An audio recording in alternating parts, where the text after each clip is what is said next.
사도행전 10장 1절부터 11장 18절까지 전체 내용인데, 그 중에서 사도행전 10장 17절부터 23절까지 말씀을 함께 교독하겠습니다.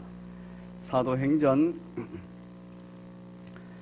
10장 17절부터 제가 먼저 읽겠습니다. 베드로가 본 바 환상이 무슨 뜻인지 속으로 의아해 하더니 마침 고넬료가 보낸 사람들이 시몬의 집을 찾아 문 밖에 서서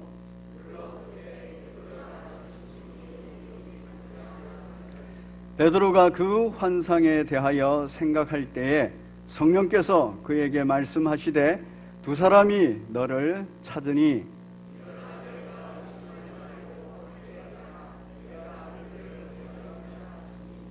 베드로가 내려가 그 사람들을 보고 이르되 내가 곧 너희가 찾는 사람인데 너희가 무슨 일로 왔느냐?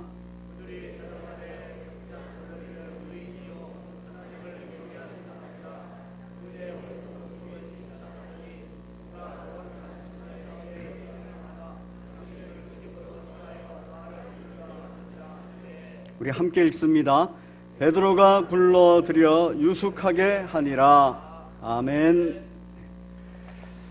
오늘 우리 시온 찬양대가 찬양을 올렸습니다. 항상 하나님께 영광이 되고 저희 모두에게는 은혜가 되고 있습니다. 오늘 가사 중에 세상 근심이 우리에게 많이 있는데 이 세상 근심을 사라지게 하는 방법이 있다고 했습니다. 그게 뭐냐면 주님께 얼굴을 돌려라. 주의 영광을 찾으라. 기도하라는 얘기지요.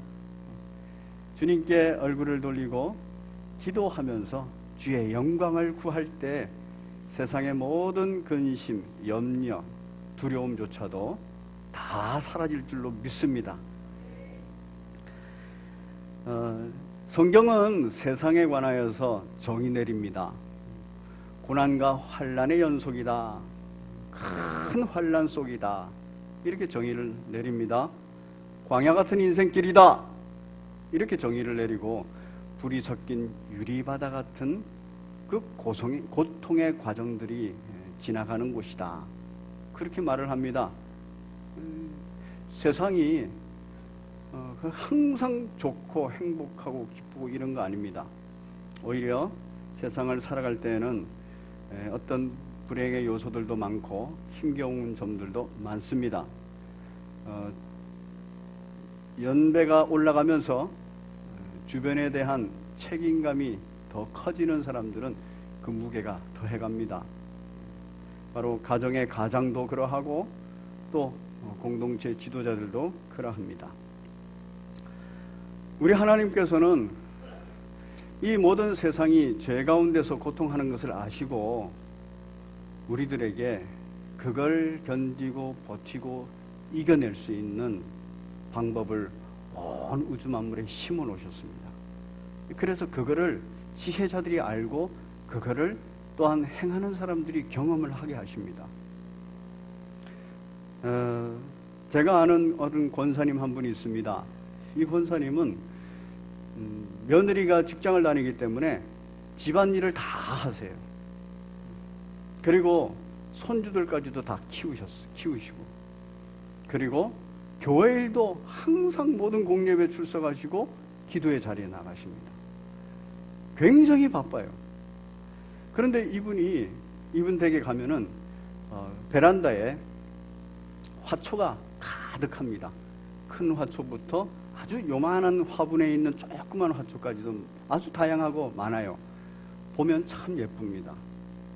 그래서 제가 권사님 이렇게 바쁘신 중에 어떻게 저걸 이렇게 돌볼 그러한 여유가 생기십니까? 여유가 있어서 하나요? 시간이 많아서 하나요? 좋아서 하지요. 좋아서 하시는구나. 제가 아는 안수 집사님 한 분이 계셔요. 그 안수 집사님 댁에 가면은 어항을 가지고 있습니다. 거기에 조그만 고기들이 많이 놀아요. 어항 크지는 않아요. 그렇지만 이렇게 꽤 이만합니다. 그런데 저는 그 어항을 볼 때마다 저도 이제 남자니까 저거 계속 물 갈아주고 저거 챙기고 닦고 그 다음에 안에 있는 돌들, 작은 돌들, 모래들 이거 전부 다 깨끗이 관리하려면 굉장히 힘들 텐데 어떻게 그걸 하십니까? 직장 다니시면서. 그분의 얘기도 똑같습니다. 좋아서 하지요. 좋다는 거예요. 어떤 분들은 애완동물들을 키웁니다. 그래서 요즘 많이 키우죠. 그래서 강아지도 예쁜 강아지도 키우고 고양이도 키웁니다. 그런데 그 강아지와 고양이를 안 키우시는 분들은 저 강아지하고 고양이 키우는데 너무 힘이 많이 들 텐데 에너지도 많이 들어. 그 다음에 여기저기 똥 싸놓으면 똥도 치워야 돼. 그리고 털갈이도 하면 털도 어떻게 해야 돼. 그 다음에 또 뭐라 그래요? 돈도 많이 들어. 근데 그걸 키우고 있다는 거예요. 왜 키우냐고 물으면 전부 다 좋으니까. 좋다는 얘기를 합니다. 더 나아가서는 유기견들을 키우기도 합니다. 유기견들을 데려와서 키우기도 하고 또 먹이를 주기도 하고 또 집 나온 고양이들이 동네에 많이 다니는데 그 고양이들에게 꼭 먹이를 챙겨주는 사람들도 있어요. 그 좋아서 하는 겁니다.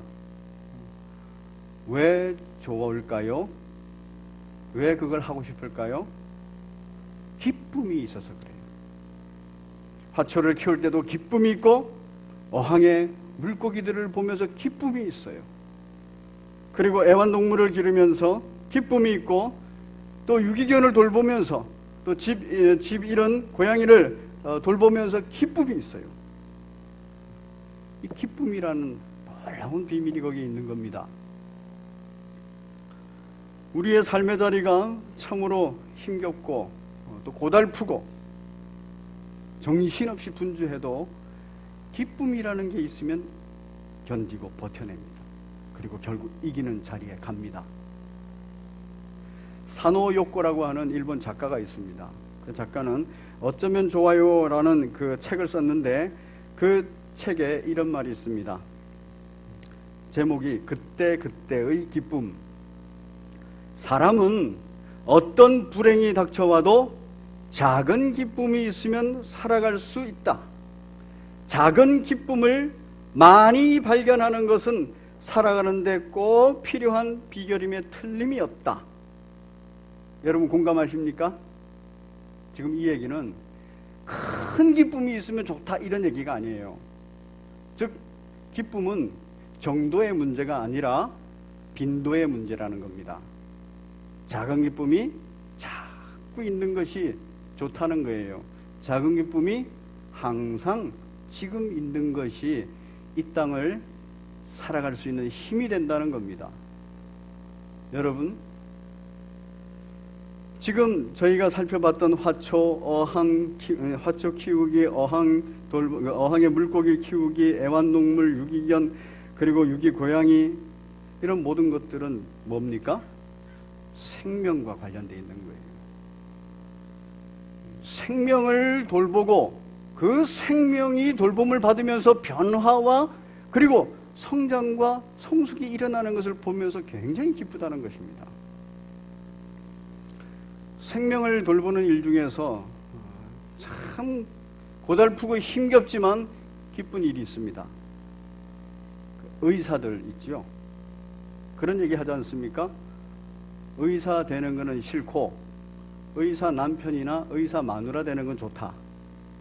그 얘기 무슨 얘기예요? 의사는 힘드니까 그런 거예요. 그런데 의사 배우자들은 그 힘든 것으로 말미암은 열매들을 그냥 누리면 되니까 또 그런 거고요. 의사라는 직업은 힘이 들어요. 그런데 그 힘든 일을 왜 계속하느냐? 그거는 그들의 공통된 얘기예요. 이걸 그냥 돈벌이로 직업으로만 생각하면 그거 오래 못합니다. 그리고 하다 보면은 병들고 하다 보면 지치는 거예요. 그런데 어떤 것이 그 모든 것들을 견디고 버티고 이기게 하느냐 하면은 환자를 보고 그 아픈 환자, 죽어가는 환자를 고치고 회복시키고 그거를 보면은 기쁨이 온다는 거예요.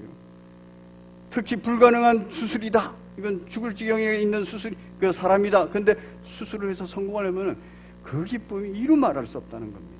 그동안의 모든 피곤과 피로가 싹 사라져 버린다는 거예요. 그게 힘입니다. 그게 능력입니다. 생명을 다루는 거예요. 그나마 의사들은 명예가 있고 존경도 받고 하죠. 그런데 명예도 없이 존경도 없이 굉장히 위험한 상황 가운데 힘든 일들 하시는 분이 있어요. 어떤 분이냐면 소방 공무원들, 그리고 인명구조대원들. 이분들은 목숨을 걸어야 돼요. 그런데 그분들이 목숨을 걸고 그 일을 하는 이유, 그 고된 일을 하는 이유, 누군가를 구해내면 너무너무 행복한 거예요. 기쁨이 충만해져 버리는 거예요. 그 기쁨이 그 모든 고난과 고통, 이것들을 극복하게 하는 거예요. 이기게 하는 거예요. 그래서 이런 일을 하는 사람들은 특별히 소명감이 필요한 겁니다. 사람을 돌보는 거예요. 생명을 돌보는 중에서도 사람을 돌보는 거예요. 오늘 우리 국회의원도 계시고 구의원도 계시고 같이 일하시는 분들이 계시는데, 그분들이 돈과 명예로 이 일을 하면은 얼마 가지 않아서 부패합니다. 썩어져 갑니다. 그런데 구민들을 위해서, 또 지역구에 있는 주민들을 위해서, 또 국가의 국민을 위해서, 그 사람을 보고 그 사람을 돌보는 차원에서 이 일을 할 때는 기쁨이 있는 거예요. 제가 우리 김성채 의원님하고 이렇게 식사를 전에 하면서 얘기를 나눈 적이 있는데, 그 얘기를 이렇게 나누면은 그 구민들에 대한 생각이 많아요. 무슨 업적을 남기겠다 뭐 이런 게 아니라, 구민들이 어떻게 편리할까, 어떻게 즐겁게 지낼까, 어떻게 행복할까, 이것에 대한 생각들을 많이 하고 얘기를 합니다. 사람을 섬기고 돌보는 겁니다. 목회도 딱 그렇지 않습니까? 사람을 섬기고 돌보는 거예요. 그 사람이라는 말은 생명이에요. 우리 하나님께서 온 우주 만물을 지으시고 거기에다가 우리들에게 죄로 덮여있는 이 우주 만물 세상 삶에다가 살아갈 수 있는 힘, 견디고 버티고 이길 수 있는 힘, 그 힘을 얻는 방법을 알려주신 거예요. 뭐냐면 기쁨의 감정인데, 그 기쁨의 감정은 생명을 다루고 그 생명의 변화와 그 생명의 성장과 성숙을 보게 하면 최고의 기쁨을 이룬다는 것입니다. 사랑하는 우리 형제 자매 여러분, 우리의 현실이 항상 그리 녹록지 않습니다. 그런데 그것에 대해서 불평하고 원망하고 짜증내고 그리고 살면 인생이 더 불행해지는 거예요. 그 가운데서 내가 어떻게 기쁨을 얻을까? 그건 우리 하나님께서 일반 은총으로도 다 심어놓으셨고, 특별 계시, 말씀으로도 전부 다 알려주셨어요. 기쁨을 얻어라. 기쁨을 얻어라. 여러분, 우리 예수님께서 십자가에 달려 죽으시고 부활하셨습니다. 그리고 나서 승천하시기 전에 40일 동안 하나님의 나라의 일을 제자들에게 다 알려주셨어요. 그러면서 마지막 명령을 하셨죠. 그 명령이 뭐냐 하면 우리 사도행전 1장 8절입니다. 사도행전 1장 8절 한번 외워볼까요? 또 한번 외워보겠습니다. 시작. 성령이 너희에게 임하시면 너희가 권능을 받고 온 예루살렘과 온 유대와 사마리아와 땅끝까지 이르러 내 증인이 되리라. 아멘. 여러분, 왜 예수님께서 예루살렘뿐만 아니라 유대 땅뿐만 아니라 사마리아 땅뿐만 아니라 저 땅끝까지 이르러 내 증인이 되라 하십니까? 그거는 영혼 구원이에요. 생명을 살리는 일이에요. 그 살리는 일을 할 때 가장 큰 기쁨이 오기 때문에 그렇습니다. 우리 하나님께서 무능하셔가지고 우리 보고 전도하고 우리 보고 증인되라 그러겠습니까? 아니죠. 전지전능하신 분이에요. 그분이 우리에게 굳이 그 얘기를 하시는 이유, 그거는 우리들에게 기쁨을 주시기 위해서예요. 왜냐하면 우리가 그 기쁨을 얻어야 이 땅을 견디고 버티고 이기고 살 수가 있거든요. 열매를 맺으면서 살 수가 있거든요. 그래서 우리들에게 바로 땅끝까지 이르러 내 증인이 되라. 그런데 그 증인은 마르티스, 순교자라는 뜻입니다. 목숨 걸고 그 일을 하라는 거예요. 여러분, 소방대원들, 인명구조대원들 목숨 걸고 그 일을 하지 않습니까? 목숨 걸고 그 일을 하니까 정말 목숨을 건져내는 거예요. 그러면서 목숨 걸고 그 일을 하니까 정말 목숨을 건져낼 때의 그 큰 기쁨을 누리는 거예요. 남들이 알아주지 않고 또 이 세상 살아가는데 뭐 돈벌이도 많이 안 되고 이런다 해도 그 일 자체가 기쁨을 주면서 그 일 자체에서 행복해지는 겁니다. 우리 주님의 명령의 이유가 거기에 있습니다. 그 일을 잘 수행한 바울 사도도 고린도전서에서 이렇게 말하죠. 전도의 미련한 방법으로 라고 해요. 이방인들이 전도라는 것은 자꾸 미련하다고 말합니다. 그리고 예수님을 믿는 성도들 중에서도 전도가 미련하다고 말하는 분이 있어요. 그래서 나는 전도 안 하고 봉사하고 섬기고 이렇게만 원하는 분들이 있어요. 그러면 기쁨을 반밖에 못 갖는 겁니다. 바울 사도가 전도의 미련한 방법으로 계속 해야 된다. 2000년 동안 계속 해온 거 아닙니까? 그거는 아버지 하나님께서 전도라는 그 방식을 통해서 우리에게 주시고자 원하는 선물이 있다는 걸 알기 때문에 그래요. 그래서 그 선물을 가지고 누리고 살아야 살아갈 수 있다는 겁니다. 바울 사도가 살았던 삶의 자리가 어떻습니까? 예수님께서 살았던 삶의 자리도 그러하고요. 엄청난 박해가 있고 핍박이 있는 그 시대입니다. 바울 사도는 네로 황제에 의해서 순교를 당합니다.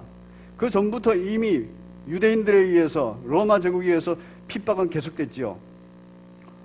이 기간이 몇 년을 갔습니까? 거의 300년을 갔어요.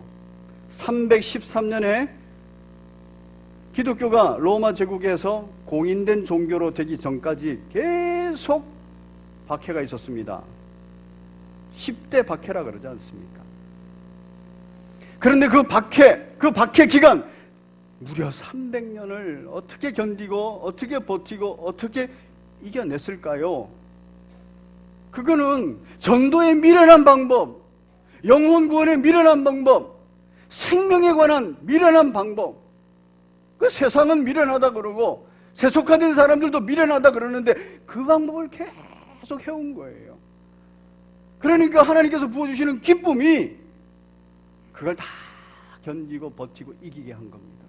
그리고 열매 맺게 한 겁니다. 이게 비밀이에요. 기독교 역사 2000년이라 그럽니다. 이 2000년 동안 복음이 전파되는 곳에 핍박이 없은 적이 없습니다. 순교의 피가 없은 적이 없습니다. 그런데 결국 그 순교의 피가 흘려진 그곳에 복음이 뿌리를 내리고 꽃을 피우지 않습니까? 그리스도의 증인 마르티스, 그 순교자가 나온 그 자리에 꽃이 피지 않습니까? 그런데 죽는 자리가 그리 쉽습니까? 죽음이라는 것은 모든 인생이 가장 두려워하는 것입니다. 그런데 죽음의 자리에 갈 수 있는 능력이 어디서 오겠습니까? 그게 바로 아버지 뜻대로 행할 때, 아버지의 계획에 순종할 때, 그때 영혼 구원, 생명을 살리는 일, 이렇게 이해하면서 그 기쁨이 내가 죽는 것을 두려워하지 않게 하는 겁니다. 내가 희생하고 내가 헌신하는 것을 두려워하지 않게 하는 것입니다. 이게 기쁨의 능력입니다. 이 기쁨의 능력을 잘 아는 예수님께서 바로 너희들에게 기쁨을 주기를 원한다. 그 기쁨이 있어야 내가 떠나고 나서 땅끝까지 이르러 복음이 전파될 때까지 너희가 모든 고난과 환난을 견뎌낼 수 있다. 고통을 이겨낼 수 있다. 이렇게 말씀하시는 겁니다. 우리 예수님의 경험이에요. 우리 예수님 수가성 여인을 찾아갑니다. 요한복음 4장에 가면 수가성 여인을 찾아가는데 그 여인을 찾아갈 때 기도했을까요? 안 했을까요? 기도하셨겠죠. 그러니까 굳이 사마리아 땅을 거치지 않아도 되는데 그리로 걸어가는 거예요. 굳이 수가성을 가지 않아도 되는데 가는 거예요. 기도하고 있으니까 내가 오늘 만나야 될 사람이 누군지를 아는 거예요. 위대한 만남이 거기서 일어납니다. 제자들은 밥때가 돼서 전부 다 밥을 먹으러 갔어요. 근데 예수님은 밥때가 돼도 밥 먹으러 안 가셨어요. 왜? 수가성에 있는 그 불쌍한 여인이 물 들어오는 그 시간이 그 시간이니까. 그래서 그 우물가에 같이 기다리고 있었습니다. 그리고 그 여인을 만났습니다. 그 여인에게 복음을 전했고 또 그 복음 전함으로 말미암아 그 여인이 아주 기뻐하고 행복했습니다. 구원받았다는 거예요. 예수님의 제자들이 찾아왔습니다.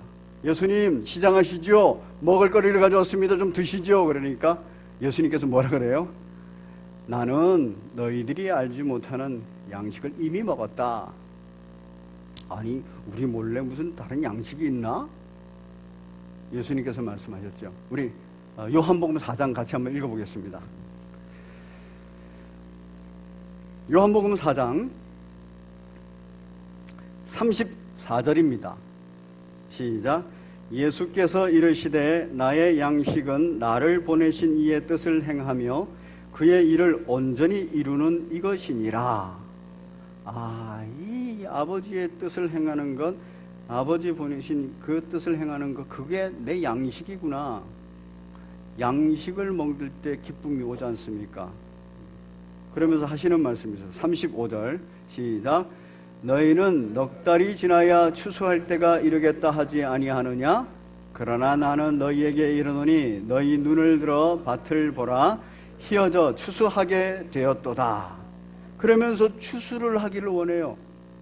그런데 뭐 때문인가 한번 보세요. 목적이 있습니다. 왜 추수하기를 원하고 왜 전도하기를 원하고 왜 영혼 구원의 역사가 일어나기를 원하느냐? 36절입니다. 시작.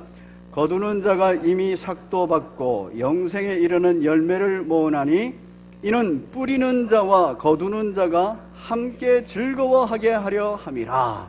아멘. 하나님 나라를 든든히 건설해야겠다 이 얘기가 아니에요. 왜 추수를 하라 그러느냐? 왜 전도를 하라 그러느냐? 왜 영혼 구원의 마음을 쏟으라 그러느냐 하면은 함께 즐거워하려고, 함께 기쁨의 관계, 기쁨의 순간들을 갖게 하려고 하신다는 겁니다. 그러면 아주 구체적으로 그 아버지의 뜻이 뭔가 하는 게 6장에 나옵니다. 6장 같이 읽겠습니다. 6장 38절입니다. 시작.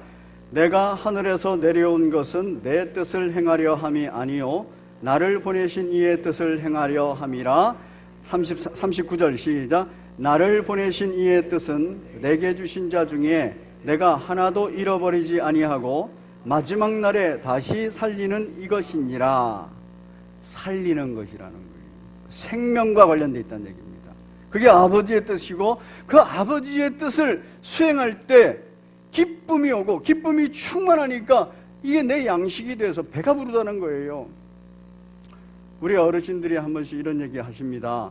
야, 이 자식한테 음식 들어가는 게 가장 뭐라고요? 기쁨이요. 그래서 자식한테 음식 밥 먹이면서 안 먹어도 배부르다 그러죠. 왜냐하면 자식한테 맛있는 음식이 들어가고 그리고 손주 손녀들한테 들어가고 이럴 때 기쁨이 충만하니까 배가 부른 거예요. 이 양식이 돼버리는 겁니다. 전하는 자의 기쁨은 그런 것입니다. 아버지의 뜻, 아버지의 계획을 잘 알아서 그대로 수행하면서 수행하니까 아버지께서 거기에 달려있는 기쁨을 막 주시는 거예요. 그래서 예수님께서 그 기쁨이 충만해서 십자가의 죽음의 자리까지 가는 겁니다. 그게 능력이에요. 우리 주님 공생의 기간 동안 참 바쁘고 분주하고 고달픈 인생 살았어요. 굉장히 비난도 많이 받고 욕도 많이 얻어먹었어요. 참 감정적으로 좌절될 일도 많고, 더구나 나중에는 배신까지 당했어요. 가장 믿고 의지했던 이 우정과의 관계, 이 관계, 제자들한테 배신까지 당했어요. 그런데도 어떻게 그들을 위해서 십자가에 달려 죽을 수 있을까요? 바로 하나님의 뜻대로 하니까, 하나님의 뜻 안에서 바로 기쁨을 얻으니까 그 기쁨의 능력으로 가는 겁니다. 우리 예수님께서 이제 부활하시고 십자가에 달려 죽으시고 부활하실 계획을 하시면서 남겨진 제자들을 향해서 말씀을 하세요. 남겨진 제자들이 근심이 가득했습니다. 우리 요한복음 14장, 15장, 16장 이 내용은 예수님께서 마지막 십자가에 달려 죽으시기 전에 설교한 내용입니다. 제자들에게. 근데 어떤 제자들이냐 하면은 14장 1절에 보면 너희는 마음에 근심하지 말라. 근심하는 제자들이에요. 염려거리가 많은 제자들이에요. 힘겨운 제자들이에요. 앞으로 핍박의 시대를, 박해의 시대를, 고달픈 시대를, 목숨을 잃을 순교의 시대를 걸어가야 되는 제자들입니다. 그들에게 얘기를 쭉 하신 다음에 아주 기가 막힌 약속을 하세요. 자, 16장 거의 결론 부분입니다. 24절을 같이 읽겠습니다. 24절 시작. 지금까지는 너희가 내 이름으로 아무것도 구하지 아니하였으나 구하라 그리하면 받으리니 너희 기쁨이 충만하리라. 아멘. 기도하라는 거예요. 기도해서 하나님 아버지와 영적 소통이 잘 일어나야 된다는 거예요. 그 영적 소통이 잘 일어나면 아버지의 뜻도 아버지의 계획도 알아서 그대로 순종할 수 있는 능력도 얻게 되는 거예요. 그래서 결국 어느 자리까지 갑니까? 33절, 16장 33절입니다. 시작. 이것을 너희에게 이르는 것은 너희로 내 안에서 평안을 누리게 하려 함이라. 세상에서는 너희가 환난을 당하나 담대하라. 내가 세상을 이기었노라. 환난 가운데서 세상을 이기는 방법인 거예요. 예수님께서 그렇게 경험하신 방법이에요. 그래서 구하라 그러는 거예요. 그래서 예수님께서 그 승천하시기 전에 사도행전 1장 8절에서 말씀하시는 겁니다. 땅 끝까지 이르러 내 증인이 되라. 그러면 뭐가 따라온다고요? 그렇죠. 기쁨이 따라온다고요. 그 기쁨이 충만해야 이 세상에서 견디고 버티고 이길 수 있다고요. 근심거리, 염려거리 이거 싹 몰아낼 수 있다고요. 힘을 얻고 어디까지 갈 수 있어요? 내가 누군가를 위해서, 무엇을 위해서 죽는 자리까지 갈 수 있다고요. 이 자리입니다.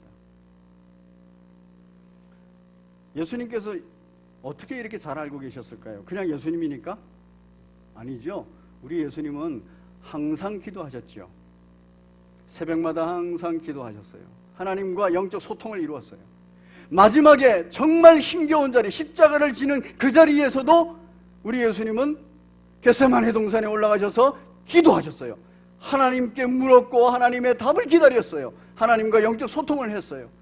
그러니까 하나님께서 성령의 충만함을, 기쁨의 충만함을 주시면서 내가 십자가를 지는 것이 아버지께 영광이 되는구나. 주님께 얼굴을 돌려서 이렇게 물으니까 얻은 거예요. 그리고 그 길을 갈 수 있는 기쁨을 얻은 겁니다. 그래서 예수님께서는 제자들에게 그 얘기하는 겁니다. 생명 구원, 영혼 구원에 목숨을 걸어라. 그러면 목숨 건 것만큼 기쁨을 얻을 것이다. 그런데 그거를 누가 안다고요? 기도하는 사람이 아는 겁니다. 저희는 지난주에 10장 1절을 봤습니다. 10장 1절에 고넬료라는 사람이 등장했어요. 이 고넬료는 뼛속까지 이방인입니다. 아주 이방인의 엘리트입니다. 그래서 이탈리아 군부대를 이루는 백부장입니다. 그런데 그가 하나님의 특별한 은혜를 받아서 하나님과 소통하는 사람이 됐어요. 영적 소통하는 사람이. 제3시에도 기도하고 제6시에도 기도하고 제9시에도 기도하고 항상 규칙적으로 기도하는 사람이었어요. 그러니까 하나님의 음성을 듣게 된 겁니다. 하나님의 뜻을 알게 된 거예요. 베드로를 불러라. 그래서 베드로에게 사람을 보냈습니다. 한 50km, 48km에서 50km 떨어져 있는 그 욥바에 베드로가 와 있었어요. 그래서 베드로에게 오늘 사람이 갔다는 얘기입니다. 베드로가 그 시간쯤에 베드로도 기도하던 사람이에요. 3시에도 기도하고 6시에도 기도하고 9시에도 기도하고, 그런데 제6시에 하나님의 음성을, 하나님께서 보여주는 환상을 본 겁니다. 영적 소통이 일어나는 사람에게 바로 그런 은혜가 있는 겁니다. 뜻을 알고 계획을 아는 거죠.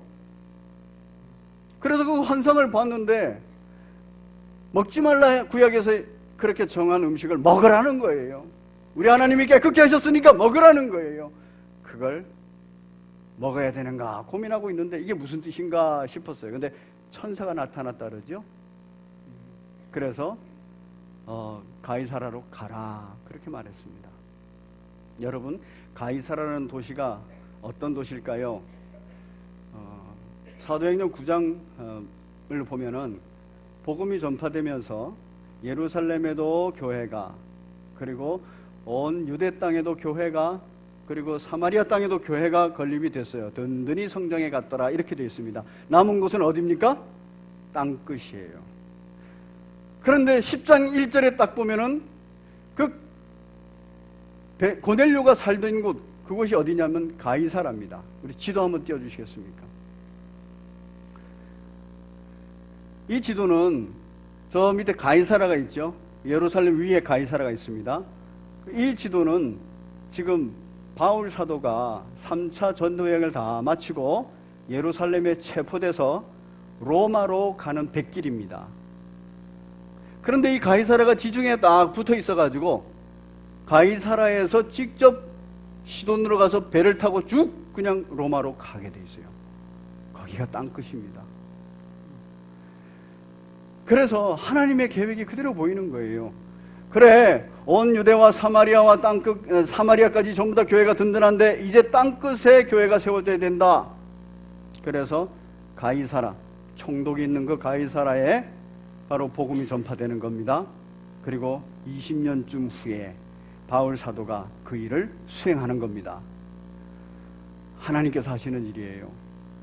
지난주에도 잠깐 말씀을 드렸지만 고넬료는 그 혈통 자체가 이탈리아의 엘리트 가문입니다. 그리고 그는 여기에서 근무를 마치고 돌아가서 교회를 설립했어요. 그래서 바울 사도가 로마에 갔을 때는 이미 거기에 로마 교회가 있었어요. 그리고 많은 성도들이 바울 사도를 찾아오게 됐습니다. 땅끝까지 이르러 복음이 전파되는 겁니다. 그 일을 고넬료가 했고 그 일에 처음 부름받은 사람이 베드로인 거예요. 베드로가 가이사라에 있는 이 고넬료를 찾아가고 싶었을까요? 여러분, 고넬료 어떤 사람입니까? 뼛속까지 이방인이에요. 이방인과 식사하는 것도 안 하는 유대인들입니다. 그건 문화입니다. 그런데 고넬료가 또 어떤 사람입니까? 지금 적국의 군인이에요. 식민지 치하에 있는 베드로가 식민지 지배를 하고 있는 그 군인 중에서도 백부장을 찾아가라는 아버지의 뜻이에요. 안 가고 싶지요? 근데 자기 그 감정과 기분을 딱 꺾고 그를 찾아갑니다. 뭐를 알기 때문입니까? 복음 전파, 영혼 구원의 기쁨을 알기 때문에 그래요. 이게 있어야 땅끝까지 복음이 전파된다는 걸 알기 때문에 베드로는 거기에 순종을 하고 갑니다. 그리고 그 일이 실행되어지는 일은 고넬료의 구원으로 말미암아서 바울 사도가 그 자리에서 로마로 가는, 땅끝까지 가는 그 놀라운 일이 한 20년 후에 일어나는 겁니다. 그리고 그 일은 지금 2000년 동안 오늘날 대한민국까지 복음이 들어온 거죠. 여러분, 하나님께서 우리들에게 명령하시고 사명을 주시고 사역을 맡기실 때는 무능해서, 하나님이 무능력해서 그러시는 거 아니에요. 우리에게 이 세상을 살아갈 수 있는 힘과 능력, 그 감정, 기쁨의 감정을 주시기 위해서입니다. 사도행전 13장 우리 말씀 한 번 더 보고 마치겠습니다. 사도행전 13장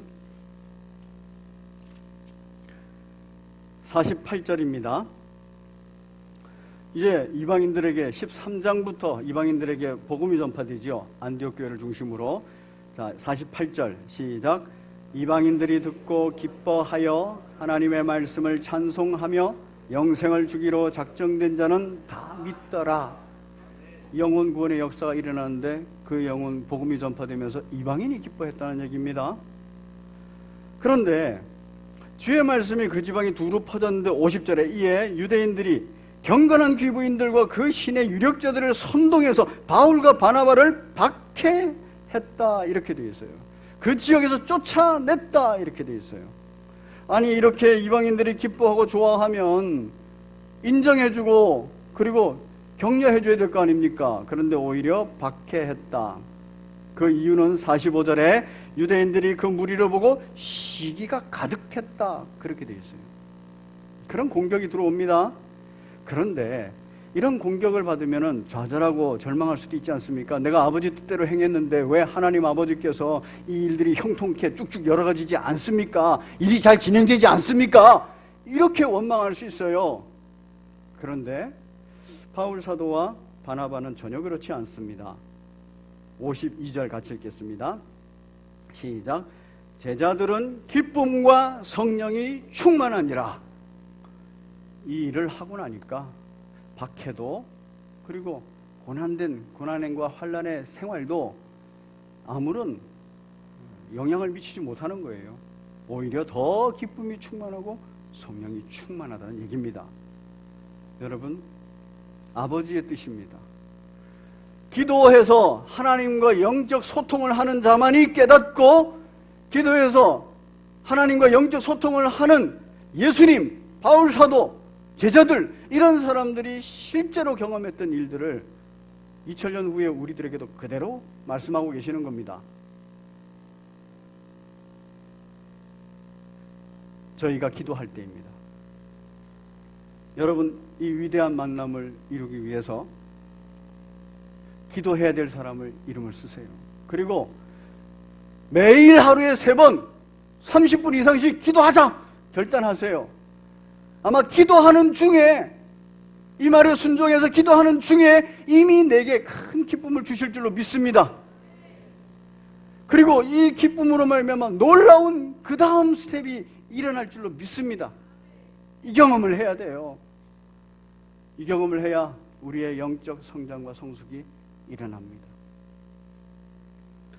우리 함께 찬송 올리시면서 준비하신 예물 하나님 앞에 드립니다. 찬송가 366장 찬송을 바꾸겠습니다. 314장입니다. 314장.